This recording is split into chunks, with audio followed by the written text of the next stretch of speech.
Bonjour à toi et bienvenue dans cette nouvelle vidéo YouTube. J'espère que tu vas bien. Comme tu l'as vu dans le titre, on va voir ensemble dans cette vidéo si avec des taux d'intérêt, des taux bancaires qui actuellement sont aux environs des 4,5%, il est toujours intéressant de chercher à acheter de l'immobilier, que ce soit pour acheter ta résidence principale ou pour investir tout simplement dans l'immobilier. On va répondre à tout ça dans cette vidéo. Je te retrouve juste après l'introduction. En introduction, on va aujourd'hui se focaliser si aujourd'hui, avec des taux d'intérêt aux environs des 4,5%, il est toujours intéressant d'investir dans l'immobilier. C'est en effet la question que j'ai reçue de la part de Baptiste il y a quelques jours, qui m'a partagé son souhait profond d'investir dans l'immobilier pour diversifier ses revenus, mais qui avait extrêmement peur justement de le faire au mauvais moment en voyant les taux d'intérêt et en voyant la réponse que je lui ai apportée. Je me suis dit, tiens, en fait, rien de mieux que de vous faire une vidéo où on va pouvoir justement dans cette vidéo évoquer ensemble si oui ou non dans la période actuelle avec des taux à 4,5%, il faut ou pas acheter de l'immobilier. Alors le premier point sur lequel on va se focaliser, c'est sur le fait que aujourd'hui, est-ce que 4,5% c'est des taux qui sont élevés, c'est des taux qui finalement sont normaux et auxquels on n'était plus habitué, ou à l'inverse, est-ce que finalement c'est des taux qui sont encore bas et on peut s'attendre à une augmentation dans les mois à venir, dans les années à venir, encore des taux d'intérêt et finalement il faudrait peut-être y aller tout de suite. Si on se base sur deux points principaux, le premier, c'est nos voisins européens. Il faut savoir que finalement, en France, on n'est pas si mal loti que ça au niveau du crédit, puisqu'on fait partie des pays européens qui permettent justement à leur population de bénéficier des taux de crédit immobilier parmi les plus faibles d'Europe. Donc déjà, ça, c'est un très bon point. Le deuxième point, qui est très important à avoir en tête également, c'est qu'aujourd'hui, un bon taux d'intérêt, c'est un taux d'intérêt qui généralement est situé sur le montant de l'inflation auquel on rajoute un petit pourcent. C'est-à-dire que typiquement, l'objectif en France, c'est d'avoir une inflation qui est aux environs des 1,5% par an. Donc un bon taux d'intérêt, c'est 2,5%. Ce qui sous-entend qu'aujourd'hui, si on se base là-dessus, des taux à 4,5%, c'est légèrement plus élevé que ce à quoi on doit s'attendre. Toutefois, là où on ne doit pas oublier un paramètre, c'est qu'actuellement, on est plutôt sur des inflations qui sont, selon les secteurs, situées en moyenne entre 5 et 10%. Ce qui fait qu'aujourd'hui, quelqu'un qui contracte un prêt immobilier à 4,5% avec une mensualité de crédit qui va rester la même pendant toute la durée du crédit si tu ne retouches pas à ton contrat de crédit, finalement, tu le comprends, si tu as une inflation qui est supérieure à 4,5%, indirectement, tu t'enrichis, même si sur le papier, ce taux te paraissait élevé. Maintenant, là où il est intéressant d'aller un petit peu plus loin dans le sujet et de rentrer dans le détail, et c'est exactement la réponse que j'ai apportée à Baptiste et que j'apporte au quotidien aux personnes que j'accompagne dans mon activité de développeur de patrimoine immobilier, c'est tout simplement le fait de se dire, ok, dans la situation actuelle, j'ai deux options qui s'offrent à moi, attendre ou y aller maintenant. Et au final, si je suis dans la volonté profonde d'acheter ma résidence principale à l'instant T ou d'investir dans l'immobilier, est-ce que je dois le faire ou est-ce que je ne dois pas le faire? Eh bien justement, la réponse, elle se situe dans le projet immobilier en lui-même. C'est-à-dire qu'actuellement, si on regarde sur une période passée, c'est-à-dire on va dire depuis le mois de septembre 2023, on va se rendre compte d'un point qui est assez simple, c'est qu'aujourd'hui, l'immobilier est très résilient. C'est-à-dire que quand on entend au national que l'immobilier a perdu en moyenne 10% sur le territoire national, il y a du vrai et il y a du faux. C'est-à-dire que c'est une statistique nationale. Et nous, on le voit en étant présent dans le nord de la France.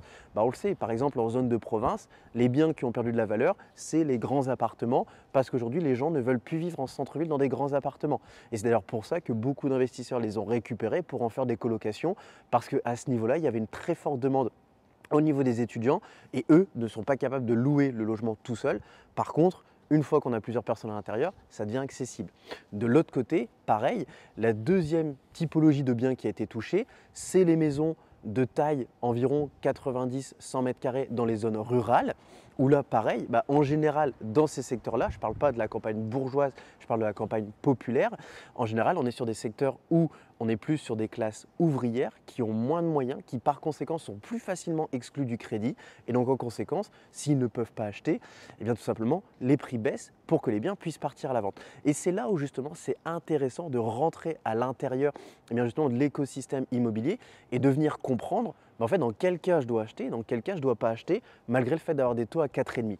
Le premier point à avoir en tête, c'est qu'aujourd'hui, il ne faut pas avoir peur des taux à 4,5 pour une raison qui est assez simple, c'est que légalement, c'est inscrit dans les conditions bancaires. on a le droit de revoir son contrat dans le futur. C'est-à-dire que si, je dis une bêtise, dans 2 ans, on a des taux qui redescendent, qui sont par exemple à 2,5, ce qui correspondrait à la normale, à ce qui est attendu par la Banque Centrale Européenne et la Banque de France, eh bien finalement, on va pouvoir aller toquer auprès de la banque et dire, bah voilà, moi aujourd'hui, il me reste autant à financer sur mon crédit, je veux que vous refinanciez mon crédit avec cette fois-ci les taux en vigueur, donc des taux à 2,5. Et donc là, on va avoir nos mensualités de crédit qui vont s'effondrer. Pour autant, notre bien sur le papier, il vaut toujours la même somme. Et au niveau des loyers, c'est exactement la même chose pour ceux qui font du locatif. Donc déjà, ça, c'est le premier point. Il ne faut pas avoir peur des taux parce que si demain, dans le futur, ils baissent, on va pouvoir saisir l'opportunité. Si à l'inverse, ils montent, on va s'en mordre les doigts. Le deuxième paramètre à avoir en tête, c'est exactement le parallèle que je te faisais, c'est de te dire quels sont les biens actuellement qui n'ont pas bougé en valeur, ceux qui ont pris de la valeur et ceux qui ont baissé. Dans la situation actuelle, que tu t'intéresses au fait d'investir ta résidence principale ou d'investir dans un bien à prédominance locative, la plus grosse erreur que tu peux faire, c'est d'acheter le bien que monsieur et madame tout le monde veulent. Pourquoi? Parce que si tu achètes le bien de monsieur et madame tout le monde, c'est-à-dire un bien où tu arrives, hop, tu poses tes meubles et c'est réglé, tu vas te retrouver dans une situation où tu vas acheter ton bien au prix du marché, voire actuellement peut-être avec une petite décote d'environ 10%, sauf que tu vas devoir rajouter en sus les frais de notaire qui sont environ de 8-8,5%. Ce qui fait que tu l'auras compris, même si tu achètes 10% moins cher, et tu ne l'auras pas plus bas parce qu'à partir du moment où c'est un bien coup de cœur et que tout le monde le veut, il y a toujours un plancher de marché, tu vas te retrouver dans une situation où finalement, une fois que tu as ajouté les frais de notaire, tu te retrouves à l'égal de la valeur de revente, voire un tout petit peu au-dessus, ce qui fait qu'au final, tu es dans un bien où tu vas capitaliser tous les mois, mais tu n'as pas créé l'opportunité. À l'inverse, si tu réfléchis à l'envers et que tu prends ce système de te dire, moi je veux acheter le bien que personne ne veut actuellement pour venir créer le bien que tout le monde veut. Eh bien c'est là où justement tu vas créer des opportunités et c'est ce que je fais au quotidien avec les personnes que j'accompagne dans mon activité de développeur de patrimoine immobilier où on peut vous mentorer, vous guider pour qu'à chaque étape vous ayez justement toutes les informations nécessaires pour faire le bon investissement ou à l'inverse être dans une démarche de clé en main, c'est-à-dire qu'on fait tout pour vous, on vous trouve le bien et on vous accompagne sur la partie rénovation. Là en fait ce qu'on fait c'est qu'on achète des biens que personne ne veut. Typiquement des biens où il y a des situations d'urgence, où les gens ont besoin de vendre, où ils savent que le marché bancaire est compliqué actuellement et où ils ne cherchent pas midi à 14h, je baisse mon prix comme ça part. Et c'est typiquement des biens où il y a des travaux à effectuer, c'est des biens où il y a des successions, c'est des biens où il y a des divorces, c'est des biens où il y a des personnes qui sont mutées et qui ont besoin de partir dans l'urgence.